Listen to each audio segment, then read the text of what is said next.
Lady Molly of Scotland Yard by Baroness Orczy. Sir Jeremiah's Will. Many people have asked me whether I knew when and in what circumstances Lady Molly joined the detective staff at Scotland Yard, who she was, and how she managed to keep her position in society, as she undoubtedly did, whilst exercising a profession which usually does not make for high social standing. Well, of course, there is much that I have known all along about my dear lady. Just as much, in fact, as her aristocratic friends and relations did, but I had promised her not to let the general public know anything of her private life until she gave me leave to do so. Now things have taken a different turn, and I can tell you all I know. But I must go back some years for that, and recall to your mind that extraordinary crime known in those days as the Badock will case, which sent one of the most prominent and popular young men in society to penal servitude, a life sentence, mind you, which was considered to be remarkably lenient by a number of people who thought that Captain de Mazareen ought to have been hanged. He was such a good-looking young soldier in those days. I specially remember him at the late Queen's funeral, one of the tallest men in the British Army, and with that peculiar charm of manner which, alas, one has ceased to associate with young Englishmen nowadays. If to these two undeniable advantages you add the one that Hubert de Mazareen was the dearly loved grandson of Sir Jeremiah Badock, the multi-millionaire ship-owner of Liverpool, you will realize how easy it was for that young guardsman to ingratiate himself with every woman in society, and more particularly with every mamma who had a marriageable daughter. But fate and love have a proverbial knack of making a muddle of things. Captain de Mazareen, with a bevy of pretty and eligible girls from whom to select a wife, chose to fall in love with the one woman in the whole of England who, in his grandfather's opinion, should have remained a stranger, even an enemy to him. You remember the sad story, more than a quarter of a century old now, of Sir Jeremiah's unhappy second marriage with the pretty French actress, Mademoiselle Adèle d'Este, who was then over 30 years younger than himself. He married her abroad and never brought her to England. She made him supremely wretched for about 3 years, and finally ran away with the Earl of Flintshire, whom she had met at Monte Carlo. Well, it was with a daughter of that same Earl of Flintshire, Lady Molly Robertson-Kirk, that Captain Hubert de Mazareen fell desperately in love. Imagine Sir Jeremiah's feelings when he heard of it.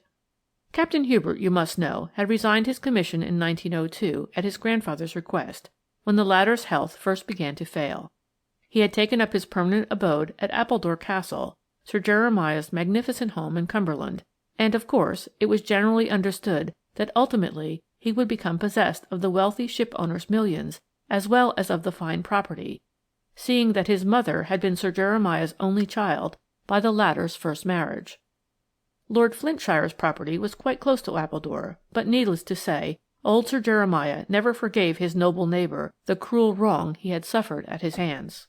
The second Lady Badock, afterwards Countess of Flintshire, has been dead 20 years.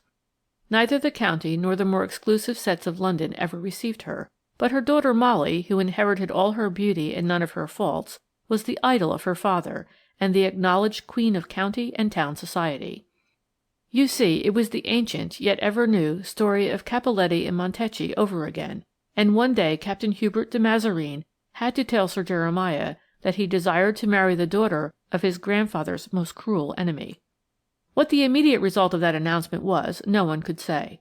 Neither Sir Jeremiah nor Captain Hubert de Mazareen would have allowed servants or dependents to hear a word of disagreement that might have passed between them, much less to suspect that an unpleasant scene had occurred. Outwardly everything went on as usual at Appledore Castle for about a fortnight or so, after which Captain Hubert went away one day, ostensibly for a brief stay in London, but he never re-entered the doors of the castle until after the dark veil of an appalling tragedy had begun to descend on the stately old Cumberland home. Sir Jeremiah bore up pretty well for a time. Then he had a slight paralytic stroke and became a confirmed invalid. The postmaster at Appledore declared that after many letters came, addressed to Sir Jeremiah in Captain Hubert's well-known handwriting, and bearing the London postmark. But presumably the old gentleman felt bitterly irreconcilable toward his grandson, for Captain de Mazareen was never seen at the castle. Soon the invalid grew more and more eccentric and morose. He ordered all the reception rooms of his magnificent home to be closed and shuttered, and he dismissed all his indoor servants, with the exception of his own male attendant and an old married couple named Bradley, who had been in his service for years, and who now did the little work that was required in what had once been one of the most richly appointed country mansions in England. Bitter resentment against his once dearly loved grandson, and against the man who had robbed him of his young wife 25 years ago, seemed to have cut off the old man from contact with the outside world. Thus matters stood until the spring of 1903, when Sir Jeremiah announced one morning to the 3 members of his household that Mr. Philip Badock was coming to stay at the castle, and that a room must be got ready immediately. Mr. Philip Badock came that same evening. He was a young man of quite ordinary appearance, short, rather dark, with the somewhat uncouth manners suggestive of an upbringing in a country parsonage. His arrival created no little excitement in the neighbourhood. Who was Mr. Philip Badock, and where did he come from?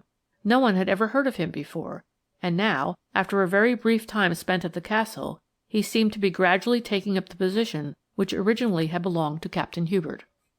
He took over the command of the small household, dismissing Sir Jeremiah's personal attendant after a while, and engaging another. He supervised the outdoor men, reducing the staff both in the gardens and the stables. He sold most of the horses and carriages, and presently bought a motor car, which he at once took to driving all over the country. But he spoke to no one in the village, and soon, in answer to inquiries by 1 or 2 of Sir Jeremiah's faithful friends and cronies, the reply came regularly from Mr. Philip Badock that the invalid was disinclined for company. Only Dr. Thorne, the local practitioner, saw the patient. Sir Jeremiah, it was understood, was slowly sinking towards the grave, but his mind was quite clear, even if his temper was abnormal. One day Mr. Philip Badock made inquiries in the village for a good chauffeur. George Taylor presented himself, and was at once told off to drive the car as quickly as possible to Carlisle, to the office of Mr. Steadman, solicitor, and to bring that gentleman back to the castle as soon as he could come. The distance from Appledore to Carlisle is over 50 miles. It was 7 o'clock in the evening before George Taylor was back, bringing Mr. Steadman with him.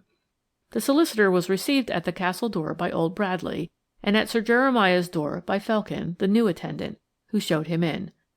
The interview between the invalid and Mr. Steadman lasted half an hour, after which the latter was driven back to Carlisle by George Taylor. That same evening a telegram was sent off by Mr. Philip Badock to Captain de Mazareen in London, containing the few words, "Sir Jeremiah very ill. Come at once." 24 hours later Captain Hubert arrived at Appledore Castle, too late, however, to see his grandfather alive. Sir Jeremiah Badock had died an hour before the arrival of his once so tenderly cherished grandson, and all hopes of a reconciliation had now been mercilessly annihilated by death. The end had come much more suddenly than Dr. Thorne had anticipated. He had seen the patient in the morning, and thought that he might last some days. But when Sir Jeremiah had heard that Captain de Mazareen had been sent for, he had worked himself into a state of such terrible agitation that the poor overtaxed brain and heart finally gave way. The events of those memorable days, in the early spring of 1904, are so graven on my memory that I can recount them as if they happened yesterday. I was maid to Lady Molly Robertson-Kirk at the time. Since then she has honoured me with her friendship. Directly after Captain Hubert's first estrangement from his grandfather, she and I came down to Cumberland and lived very quietly at Kirk Hall, which, as you know, is but a stone's throw from Appledore. Here Captain Hubert paid my dear lady several visits. She had irrevocably made up her mind that their engagement was to be indefinitely prolonged, for she had a vague hope that, sooner or later, Sir Jeremiah would relent towards the grandson whom he had loved so dearly. At any rate, there was a chance of it whilst the marriage had not actually taken place. Captain de Mazareen, mind you, was in no sense of the word badly off. His father had left him some £25,000, and Lady Molly had a small private fortune of her own. Therefore I assure you that there was not a single mercenary thought behind this protracted engagement, or Captain Hubert's desire for a reconciliation with his grandfather. The evening that he arrived at Appledore in response to Mr. Philip Badock's telegram, Lady Molly met him at the station. He sent his luggage on to Kirk Hall, and the 2 young people walked together as far as Elkhorn Woods, which divide the Earl of Flintshire's property from Appledore itself. Here they met Mr. Steadman, the solicitor, who had motored over from Carlisle in response to an urgent summons from Sir Jeremiah Badock, but whose car had broken down about 200 yards up the road. It seems that the chauffeur had suggested his walking on through the woods, it being an exceptionally fine and mild spring evening, with a glorious full moon overhead, which lit up almost every turn of the path that cuts through the pretty coppice. Lady Molly had given me rendezvous at the edge of the wood, so that I might accompany her home after she had taken leave of Captain Hubert. It seems that the latter knew Mr. Steadman slightly, as we saw the two men shake hands with one another. Then, after a few words of conversation, turn off to walk together through the wood. We then made our way back silently to Kirk Hall. My dear lady was inexpressibly sad. She appreciated very deeply the love which Captain Hubert bore for his grandfather, and was loath to see the final annihilation of all her hopes of an ultimate reconciliation between the two men. I had dressed Lady Molly for dinner, and she was just going downstairs when Captain de Mazareen arrived at the Hall. He announced the sad news of his grandfather's death and looked extremely dejected and upset. Of course he stayed at the Hall, for Mr. Philip Badock seemed quite to have taken command at Appledore Castle, and Captain Hubert did not care to be beholden to him for hospitality. My dear lady asked him what had become of Mr. Steadman. "I don't know," he replied. "He started to walk with me through the wood, then he seemed to think that the tramp would be too much for him, and that the car would be put right very quickly. He preferred to drive round, and was quite sure that he would meet me at the castle in less than half an hour. However, he never turned up." Lady Molly asked several more questions about Sir Jeremiah, which Captain Hubert answered in a listless way. He had been met at the door of the castle by Mr. Philip Badock, who told him that the old gentleman had breathed his last half an hour before. I remember that we all went to bed that night feeling quite unaccountably depressed. It seemed that something more tragic than the natural death of a septuagenarian hovered in the air of these remote Cumberland villages. The next morning our strange premonitions were confirmed. Lord Flintshire, my dear lady, and Captain Hubert were sitting at breakfast when the news was brought to the Hall that Mr. Steadman, the Carlisle solicitor, had been found murdered in the Elkhorn woods earlier in the morning. Evidently he had been stunned, and then done to death by a heavily loaded stick or some similar weapon. When he was discovered in the early hours of the morning, he had apparently been dead some time. The local police were at once apprised of the terrible event, which created as much excitement as the death of the eccentric old millionaire at Appledore Castle. Everyone at Kirk Hall, of course, was keenly interested, and Captain de Mazareen went over to Appledore as soon as he could in order to place his information at the service of the police. It is a strange fact, but nevertheless a true one, that when a deadly peril arises such as now threatened Captain de Mazareen, the person most in danger is the last to be conscious of it. I am quite sure that Lady Molly, the moment she heard that Mr. Steadman had been murdered in the Elkhorn woods, realized that the man she loved would be implicated in that tragedy in some sinister manner. But that is the intuition of a woman who loves. As for Captain Hubert, he went about during the whole of that day quite unconscious of the abyss which already was yawning at his feet. He even discussed quite equably the several valuable bits of information which the local police had already collected, and which eventually formed a portion of that damning fabric of circumstantial evidence which was to bring him within sight of the gallows. Earlier in the day, Mr. Philip Badock sent him a stiff little note, saying that, as Captain de Mazareen was now the owner of Appledore Castle, he, Philip Badock, did not desire to trespass a moment longer than was necessary on his relative's hospitality, and had arranged to stay at the village inn until after the funeral, when he would leave Cumberland. To this Captain Hubert sent an equally curt note saying that, as far as he knew, he had no say in the matter of anyone coming or going from the castle, and that Mr. Philip Badock must, of course, please himself as to whether he stayed there or not. So far, of course, the old gentleman's testamentary dispositions were not known. He had made a will in 1902, bequeathing Appledore and everything he possessed unconditionally to his beloved grandson, Hubert de Mazareen, whom he also appointed his sole executor. That will was lodged with Mr. Truscott, who had been solicitor to the deceased practically until the last moment, when Mr. Steadman, a new arrival at Carlisle, had been sent for.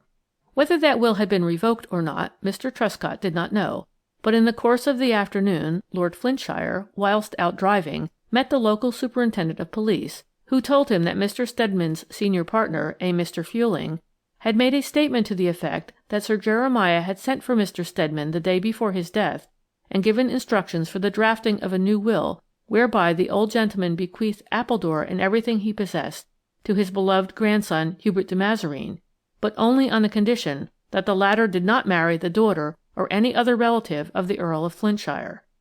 In the event of Hubert de Mazareen disregarding this condition, at any future time of his life, Sir Jeremiah's entire fortune was to devolve on Philip Baddock, sole issue of testator's second marriage with Adele Desty. The draft of this will, added Mr. Fueling, was in Mr. Steadman's pocket, ready for Sir Jeremiah's signature on that fateful night when the unfortunate young solicitor was murdered. The draft had not been found in the murdered man's pocket. A copy of it, however, was in Mr. Fueling's safe. But as this will had never been signed by the deceased, the one of 1902 remained valid, and Captain Hubert de Mazareen remained unconditionally his grandfather's sole heir. Events crowded thick and fast on that day, one of the most miserable I have ever lived through. After an early tea which my dear lady had alone in her little boudoir, she sent me down to ask Captain Hubert to come up and speak to her. He did so at once, and I went into the next room, which was Lady Molly's bedroom, to prepare her dress for the evening. I had, of course, discreetly closed the door of communication between the two rooms, but after the first 5 minutes, Lady Molly deliberately reopened it, from which I gathered that she actually wished me to know what was going on. It was then a little after 4 o'clock. I could hear Captain de Mazareen's voice, low-toned and infinitely tender. He adored my dear lady, but he was a very quiet man, and it was only by the passionate tensity of his attitude when he was near her that a shrewdly observant person could guess how deeply he cared. Now through the open door I could see his handsome head bowed very low, so that he could better look into her upturned eyes. His arms were round her, as if he were fighting the world for the possession of her, and would never let her go again. But there were tears in her eyes. "Hubert," she said after a while, "I want you to marry me, will you?" "Will I?" he whispered, with an intensity of passionate longing which seemed to me then so unutterably pathetic that I could have sat down and had a good cry. "But," rejoined Lady Molly earnestly, "I mean as soon as possible. To-morrow, by special licence. You can wire to Mr. Herford to-night, and he will see about it first thing in the morning. We can travel up to town by the night train. Father and Mary will come with me. Father has promised, you know, and we can be married to-morrow. I think that would be the quickest way." There was a pause. I could well imagine how astonished and perturbed Captain Hubert must be feeling. It was such a strange request for a woman to make at such a time. I could see by the expression of his eyes that he was trying to read her thoughts. But she looked up quite serenely at him, and frankly, I do not think that he had the slightest inkling of the sublime motive at the back of her strange insistence. "You prefer to be married in London rather than here?" he asked quite simply. "Yes," she replied. "I desire to be married in London to-morrow." A few moments later my dear lady quietly shut the door again, and I heard and saw no more, but half an hour later she called me. She was alone in her boudoir, bravely trying to smile through a veil of tears. Captain Hubert's footsteps could still be heard going along the hall below. Lady Molly listened until the final echo of that tread died away in the distance. Then she buried her sweet face on my shoulder and sobbed her very heart out. "Get ready as quick as you can, Mary," she said to me when the paroxysm had somewhat subsided. "We go up to town by the 9:10. "Is his lordship coming with us, my lady?" I asked. "Oh, yes," she said, whilst a bright smile lit up her face. "Father is simply grand. And yet he knows." "Knows what, my lady?" I queried instinctively, for Lady Molly had paused, and I saw a look of acute pain once more darken her soft grey eyes. "My father knows," she said slowly and almost tonelessly, "that half an hour ago the police found a weighted stick in the Elkhorn woods, not far from the spot where Mr. Steadman was murdered. The stick has the appearance of having been very vigorously cleaned and scraped recently, in spite of which fact tiny traces of blood are still visible on the leaden knob. The inspector showed my father that stick. I saw it too. It is the property of Captain Hubert de Mazareen, and by to-morrow, at the latest, it will be identified as such." There was silence in the little boudoir now, a silence broken only by the sound of dull sobs which rose from my dear lady's overburdened heart. Lady Molly at this moment had looked into the future, and with that unerring intuition that has since been of such immense service to her, she had already perceived the grim web which fate was weaving round the destiny of the man she loved. I said nothing. What could I say? I waited for her to speak again. The first words she uttered after the terrible pronouncement which she had just made were, "I'll wear my white cloth gown to-morrow, Mary. It is the most becoming frock I have, and I want to look my best on my wedding day. Captain Hubert de Mazareen was married to Lady Molly Robertson-Kirk by special licence on April 22, 1904, at the Church of St. Margaret, Westminster. No one was present to witness the ceremony except the Earl of Flintshire and myself. No one was apprised of the event at the time, nor until recently did anyone know that Lady Molly of Scotland Yard was the wife of de Mazareen, the convict. As you know, he was arrested at Appledore railway station the following morning and charged with the wilful murder of Alexander Steadman, solicitor, of Carlisle. Everything was against him from the first. The draft of the will which Mr. Steadman was taking up to Sir Jeremiah for signature supplied the motive for the alleged crime, and he was the last person seen in company with the murdered man. The chauffeur, George Taylor, who had driven to Carlisle to fetch Mr. Steadman and brought him back that evening, explained how 2 of his tires burst almost simultaneously after going over a bit of broken road close to the coppice. He had suggested to Mr. Steadman the idea of walking through the wood, and, as he had not 2 fresh tires with him, he started pushing his car along, as the village was not more than half a mile away. He never saw Mr. Steadman again. The stick with which the terrible deed had been committed was the most damning piece of evidence against the accused. It had been identified as his property by more than one witness, and was found within 20 yards of the victim, obviously cleaned and scraped, but still bearing minute traces of blood. Moreover, it had actually been seen in Captain Hubert's hand by 1 or 2 of the porters when he arrived at Appledore station on that fatal night, was met there by Lady Molly, and subsequently walked away with her previous to meeting Mr. Steadman on the edge of the wood. Captain de Mazareen, late of His Majesty's Household Brigade, was indicted for the wilful murder of Alexander Steadman, tried at the next assizes, found guilty, and condemned to be hanged. The jury, however, had strongly recommended him to mercy owing to his hitherto spotless reputation, and to the many services he had rendered his country during the last Boer War. A monster petition was sent up to the Home Office, and the sentence was commuted to 20 years' penal servitude. That same year, Lady Molly applied for and obtained a small post on the detective staff of the police. From that small post she has worked her way upwards, analysing and studying, exercising her powers of intuition and of deduction, until at the present moment she is considered, by chiefs and men alike, the greatest authority among them on criminal investigation. The Earl of Flintshire died some 3 years ago. Kirk Hall devolved on a distant cousin, but Lady Molly has kept a small home at Kirk, ready for her husband when he comes back from Dartmoor. The task of her life is to apply her gifts, and the obvious advantages at her disposal as a prominent member of the detective force, to prove the innocence of Captain Hubert de Mazareen, whom she never doubted for a moment. But it was sublime, and at the same time deeply pathetic, to see the frantic efforts at self-sacrifice which these 2 noble-hearted young people made for one another's sake. Directly Captain Hubert realized that, so far as proving his innocence was concerned, he was a lost man, he used every effort to release Lady Molly from the bonds of matrimony. The marriage had been, and was still, kept a profound secret. He determined to plead guilty to murder at his trial, and then to make a declaration that he had entrapped Lady Molly into a marriage, knowing at the time that a warrant was out for his arrest, and hoping, by his connection with the Earl of Flintshire, to obtain a certain amount of leniency.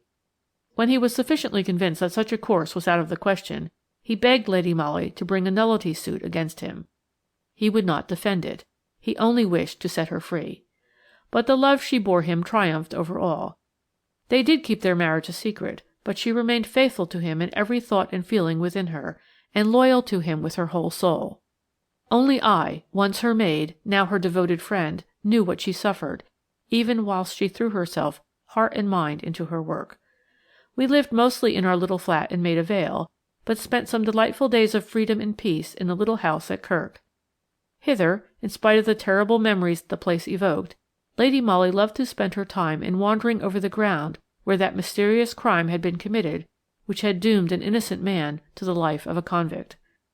"That mystery has to be cleared up, Mary," she would repeat to me with unswerving loyalty, "and cleared up soon, before Captain de Mazareen loses all joy in life and all belief in me." I suspect you will be interested to hear something about Appledore Castle and about Mr. Philip Badock, who had been so near getting an immense fortune, yet had it snatched from him before his very eyes. As Sir Jeremiah Badock never signed the will of 1904, Captain de Mazareen's solicitors on his behalf sought to obtain probate of the former one, dated 1902. In view of the terrible circumstances connected with the proposed last testamentary dispositions of the deceased, Mr. Philip Battock was advised to fight that suit.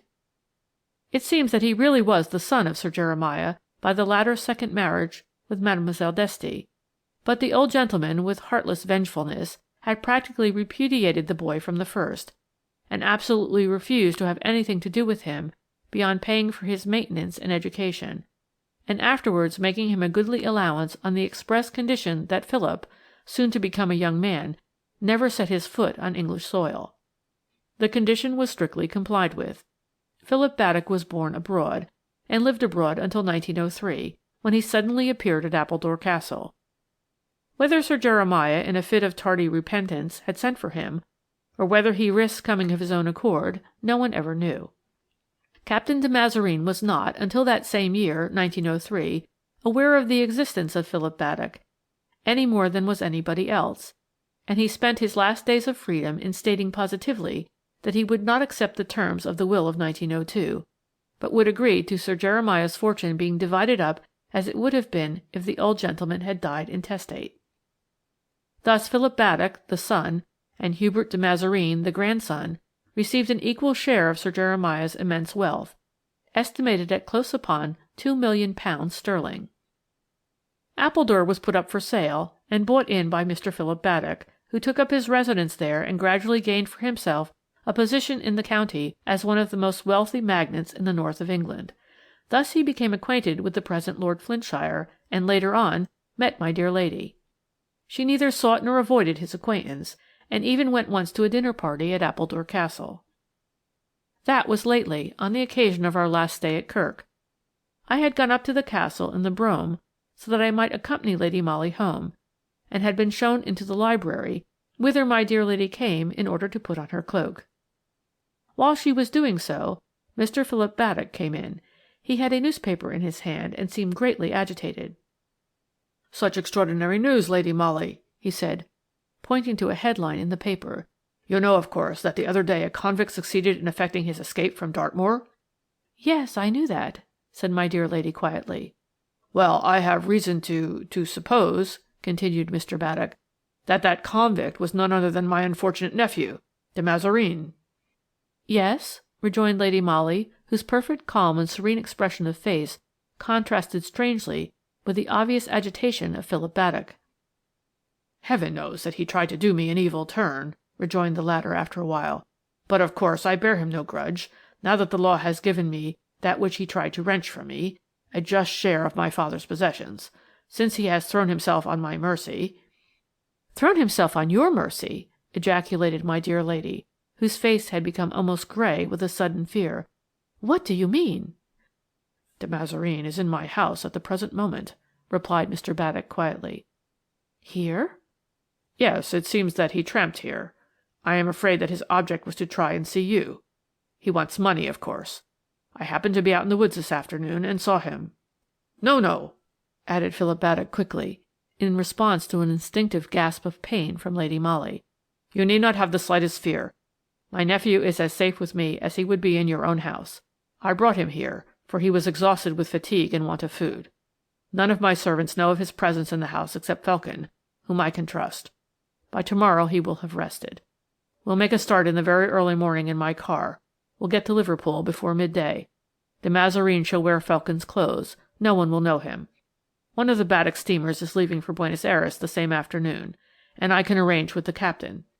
You need not have the slightest fear," he repeated, with simple yet earnest emphasis. "I pledge you my word that de Mazareen will be safe." "I should like to thank you," she murmured. "Please don't," he rejoined with a sad smile. "It is a great happiness to me to be able to do this.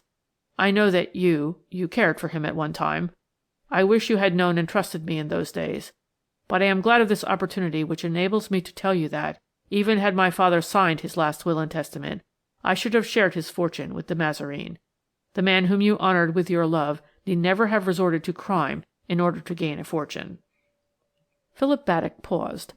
His eyes were fixed on Lady Molly with unmistakable love and an appeal for sympathy. I had no idea that he cared for her, nor had she, I am quite sure. Her heart belonged solely to the poor fugitive convict, but she could not fail, I thought, to be touched by the other man's obvious sincerity and earnestness.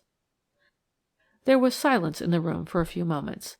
Only the old clock in its Sheraton case ticked on in solemn imperturbability. Lady Molly turned her luminous eyes on the man who had just made so simple, so touching a profession of love.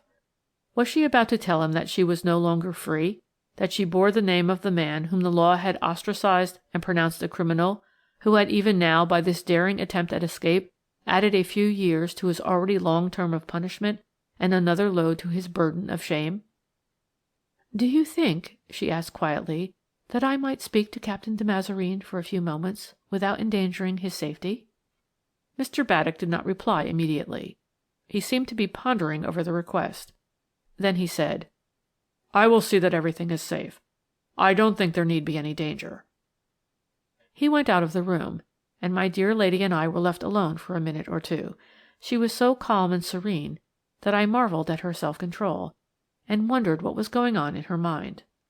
"Mary," she said to me, speaking very quickly, for already we could hear two men's footsteps approaching the library door, "you must station yourself just outside the front door. You understand? If you see or hear anything suspicious, come and warn me at once." I made ready to obey, and the next moment the door opened and Mr. Philip Baddock entered, accompanied by Captain Hubert. I smothered the involuntary sob which rose to my throat at the sight of the man who had once been the most gallant, the most handsomest soldier I had ever seen. I had only just time to notice that Mr. Baddock prepared to leave the room again immediately. At the door he turned back and said to Lady Molly, "Felkin has gone down to the lodge. If he hears or sees anything that seems suspicious, he will ring up on the telephone," and he pointed to the apparatus which stood on the library table in the centre of the room. After that he closed the door, and I was left to imagine the moments of joy mingled with acute anguish which my dear lady would be living through. I walked up and down restlessly on the terrace which fronts the castle. The house itself appeared silent and dark. I presume all the servants had gone to bed. Far away on my right I caught the glimmer of a light. It came from the lodge where Felkin was watching.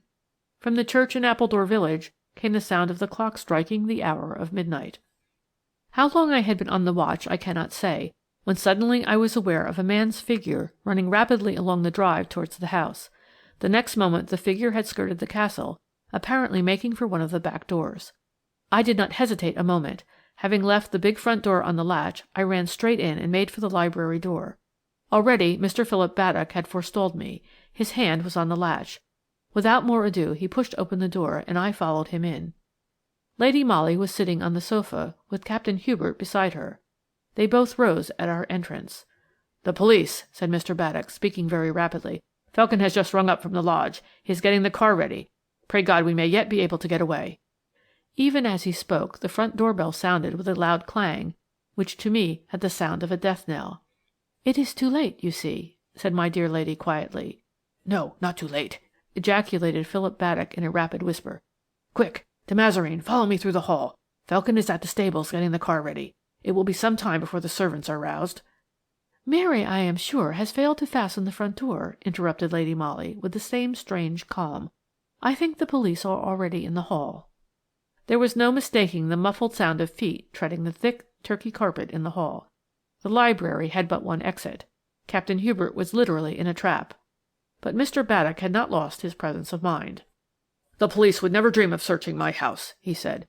"They will take my word that de Mazareen is not here. Here," he added, pointing to a tall Jacobean wardrobe which stood in an angle of the room. "In there, man, and leave the rest to me."